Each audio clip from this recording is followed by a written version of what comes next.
सबने अपनी geography class में डैम्स यानी बांधों के बारे में तो पढ़ा ही होगा। एक डैम का काम होता है नदी के बहाव को रोकना और उसके बहते पानी को इकट्ठा करना। इस इकट्ठे हुए पानी को खेतों की सिंचाई, व्यवसाय, पीने के पानी और बिजली पैदा करने के लिए इस्तेमाल किया जाता है। कई बार डैम्स का इस्तेमाल किसी जगह पर बाढ़ रोकने के लिए या फिर नदी के बहाव की दिशा को बदलने के लिए भी किया जाता है। अब आपने ज्योग्राफी में शायद ये पढ़ा हो कि डैम्स के कारण भूकंप का खतरा बढ़ जाता है, लेकिन क्या आपने इससे पहले ये बात सुनी थी कि बांध हमारे धरती का रोटेशन यानी घूमने की रफ्तार भी धीमा कर सकता है?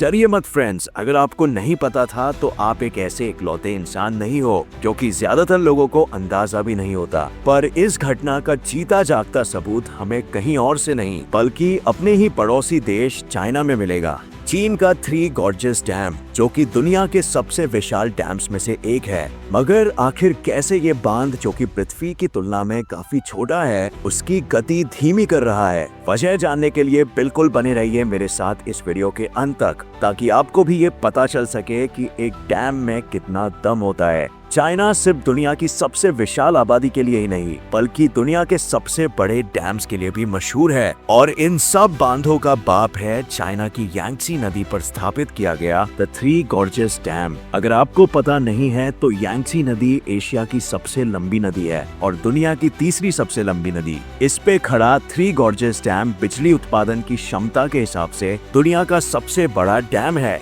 ये डैम एक बार में करीबन 22.5 अरब वॉट बिजली पैदा कर सकता है। ये इतनी ज्यादा बिजली है कि हंगरी, आइसलैंड और न्यूजीलैंड जैसे छोटे देश साथ मिलके भी एक साल में इतनी बिजली का उत्पादन या इस्तेमाल नहीं कर पाएंगे। थ्री गॉर्जियस डैम के द्वारा पैदा किया गया हाइड्रो इलेक्ट्रिसिटी अकेले ही चाइना की 1.5% ऊर्जा उत्पादन के लिए जिम्मेदार है। इस बांध के बनने के कारण चाइना में फॉसिल फ्यूल्स और कोयले जैसी एनर्जी सोर्सेस का इस्तेमाल 0.05% तक कम हुआ है। थ्री गॉर्जियस डैम करीबन 660 किलोमीटर लंबा और 1.12 किलोमीटर चौड़ा है, जिसका मतलब कि इस अकेले डैम में हम अगर 6 चंडीगढ़ जैसे शहर भी फिट कर ले तब भी जगह बच जाएगी। ये जानने के बाद शायद आपको आश्चर्य नहीं होगा कि इस डैम को बनाने का खर्चा 23 बिलियन US डॉलर से भी ज्यादा था। यही नहीं, इस बांध के कंस्ट्रक्शन के दौरान चाइना के 12 लाख लोगों को बेघर भी होना पड़ा था। लेकिन इतना बड़ा बांध आखिर कितना पानी अपने अंदर समा सकता है? एक समुद्र जितना? आंकड़ों के अनुसार ये बांध 39 ट्रिलियन मीट्रिक टन पानी स्टोर कर सकता है, जो कि बुर्ज खलीफा के वजन से 80,000 गुना ज्यादा है। इस डैम के निर्माण में इस्तेमाल हुआ था 4,70,000 टन स्टील और 6.5 करोड़ टन कंक्रीट, जितना मटेरियल करीब 65 आईफिल टावर बनाने के लिए इस्तेमाल किया जा सकता है। लेकिन अब आते हैं पॉइंट पर, इन सब बातों का धरती के रोटेशन से क्या संबंध? आप लोगों ने फिजिक्स में इनर्शिया के बारे में तो पढ़ा ही होगा। ब्रह्मांड में हर किसी चीज के पास मास होता है और हर चीज में मास होने के कारण वो चीज अपनी गति में बदलाव का विरोध करती है। इनर्शिया से ही जुड़ा एक और टर्म होता है जिसे हम कहते हैं moment of inertia. Moment of inertia का जिक्र तब आता है जब हम घूमने वाली या चक्कर खाने वाली चीजों की बात करते हैं। कोई चीज कितनी तेजी से या कितनी धीमी घूमती है या फिर उसको घूमने की स्थिति में लाने के लिए कितना समय लगता है, ये सब उसके मोमेंट ऑफ इनर्शिया पर निर्भर करता है। हर चीज का मोमेंट ऑफ इनर्शिया उसके मास और उसके एक्सिस ऑफ रोटेशन के संदर्भ में उसके साइज यानी आकार पर डिपेंड करता है। मोमेंट ऑफ इनर्शिया को बेहतर समझने के लिए मैं आपको एक उदाहरण देता हूँ। कभी आपने एक बैलरीना को डांस करते हुए देखा है? अगर देखा है तो गौर कीजिए, जब भी वो लट्टू की तरह घूमती है तो वो अपने हाथ अंदर की ओर कर लेती है। बिल्कुल इसी ही तरह जब कोई डाइवर डाइव करते वक्त हवा में गुलाटी मारता है तो वो एकदम एक बॉल की तरह अपनी बाहें और अपनी टांगे अंदर की ओर ले लेता है। इससे उसे गुलाटी मारने में ना सिर्फ आसानी होती है बल्कि उसके घूमने की गति भी तेज हो जाती है, और इसका कारण ये है कि इससे उसके एक्सिस ऑफ रोटेशन के संदर्भ में उनका साइज छोटा हो जाता है, जिससे उनका मोमेंट ऑफ इनर्शिया कम हो जाता है और उनकी गति बढ़ जाती है। जितना ज्यादा मोमेंट ऑफ इनर्शिया उतनी कम उनके घूमने की गति होगी, और जितना कम मोमेंट ऑफ इनर्शिया होगा उतनी ही ज्यादा उनके घूमने की गति होगी। जैसे हमने बैलरीना वाले एग्जाम्पल में देखा था।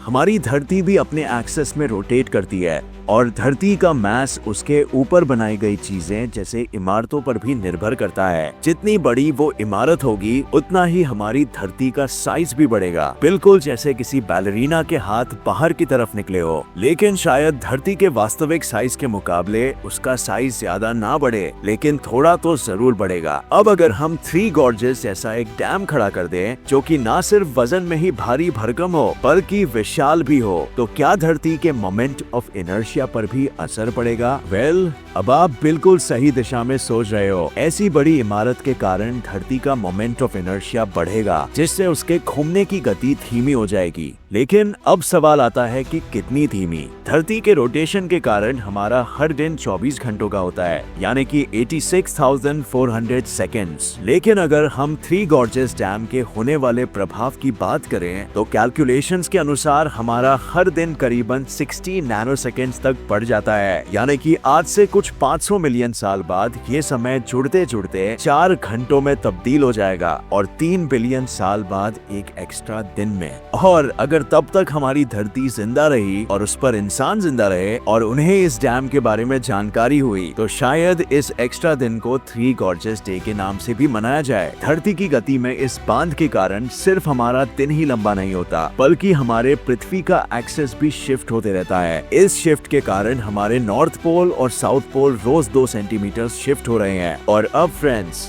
थ्री गॉर्जेस डैम के कारण हुए परिवर्तन छोटे जरूर हैं, लेकिन दुनिया में ये एक अकेला ही ऐसा डैम नहीं है। अकेले चाइना में ही करीब 87,000 डैम्स है, तो सोचिए पूरे दुनिया में कितने डैम्स होंगे। यही नहीं, डैम के अलावा भी हमारे धरती पर कई विशाल इमारतें हैं जिनके कारण हमारे धरती की प्राकृतिक प्रतिक्रियाओं में परिवर्तन आ रहे हैं। हर इमारत का योगदान छोटा है, लेकिन बूंद बूंद से ही तो सागर बनता है। और पता नहीं भविष्य में ऊंची ऊंची इमारतें जो आने वाली है उनके चलते कहीं यही बूंद बाल्टियों में न तब्दील हो जाए। इन ऊंची इमारतों से सिर्फ हमारे दिन लंबे या जमीन ही शिफ्ट नहीं होती। डैम्स के कारण पानी के लेवल्स बढ़ने घटने से बाढ़, लैंडस्लाइड्स, भूकंप और सुनामी जैसे जोखिम कई गुना बढ़ जाते हैं। बड़ी बड़ी इमारतों के जड़ ही धरती में कितने अंदर तक डाले जाते हैं, जिससे उस पूरे क्षेत्र के एनवायरनमेंट में ही भारी परिवर्तन आ जाता है। ग्लोबल वार्मिंग, भूकंप, सुनामीज, लैंडस्लाइड्स और अन्य नेचुरल प्रॉब्लम्स